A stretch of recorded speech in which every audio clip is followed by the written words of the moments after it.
పంటకెదుగుతున్న పైరు పచ్చన బయట కొంగు జారకుండా నిలుసునా సినిమాల కథలు వింటే చిక్కు కానులే చాలంచునే కథాకళి ఆడవారి మాటకు అర్థాలు వేరులే అన్నాడు బ్రేక్ పింగళి కష్టపదులతో అలాగ కొట్టుకు ఇష్ట సఖివని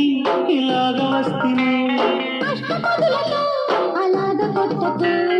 ఇష్ట సఖివని ఇలాగ వస్తిని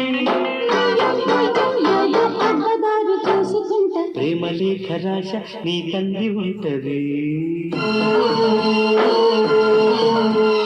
పూల కొత్త వేష అది వేచి ఉంటది